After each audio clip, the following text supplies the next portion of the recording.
101 વાતો વિજ્ઞાન સમજની. લેખક યશવંત મહેતા. ઊંટની કોથળીમાં પાણી હોય છે ખરું? તમે કદાચ કોઈ વાર્તામાં વાંચ્યું હશે, અગર કોઈને મોંએ સાંભળ્યું હશે કે ઊંટની કોથળીમાં પાણી હોય છે. ભયંકર રણની અંદર અસવાર ઊંટ ઉપર જતો હોય, દૂર દૂર સુધી રેતી ફેલાયેલી હોય, તરસે જીવ જતો હોય, ત્યારે એ અસવાર એક આખરી ઉપાય તરીકે ઊંટને મારી એના પેટમાંથી પાણીની કોથળી કાઢે, પાણી પીએ. લોકો આવું શાથી માનવા લાગ્યા હશે? એનું એક કારણ તો સ્પષ્ટ છે. ઊંટ બળબળતા રણમાં પણ અહીં તહીં સૂકો ઘાસચારો પાલો ખાઈને 2-3 અઠવાડિયા ફરી શકે છે. એટલા બધા દિવસો સુધી એને પાણી ન મળે તો પણ ચાલે છે.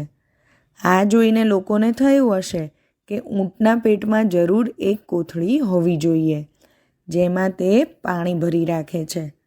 વળી ઊંટને જ્યારે પાણી પીવા મળે ત્યારે એ ખૂબ જ પાણી પીએ છે. બીજા કોઈ પણ જાનવર કરતાં ઊંટ અને બકરાને વધુ પાણી પીવા જોઈએ છે. ઊંટને આટલું બધું પાણી પીતું જોઈને પણ લોકોએ માની લીધું હશે કે એના પેટમાં જરૂર મોટી ટાંકી હોવી જોઈએ. પરંતુ આ વાત તદ્દન સાચી નથી.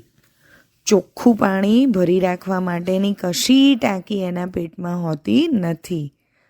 અને છતાં એ પણ સાચું છે કે ઊંટના આખા શરીરમાં પાણી સાચવી રાખવાની ખાસ જોગવાઈ હોય છે.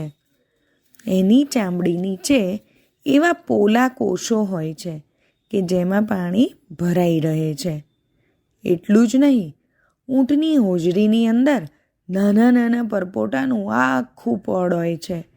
જાણે સ્પોન્જ રબરનું હોય એવું એ પડ હોય છે અને એના પરપોટાઓમાં પાણી જેવું પ્રવાહી ભરેલું હોય છે.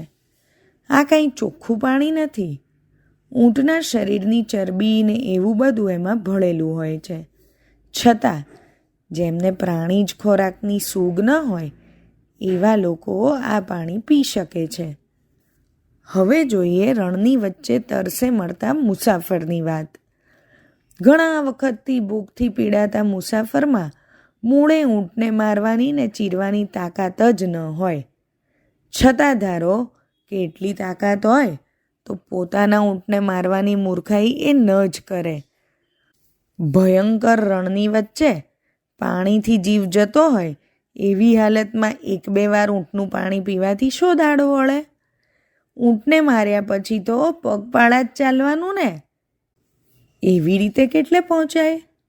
હા, કોઈ મોટા કાફલામાંના ઊંટોમાંથી 1-2ની હત્યા કોઈ કદીક કરતું હશે ખરું. આવજો.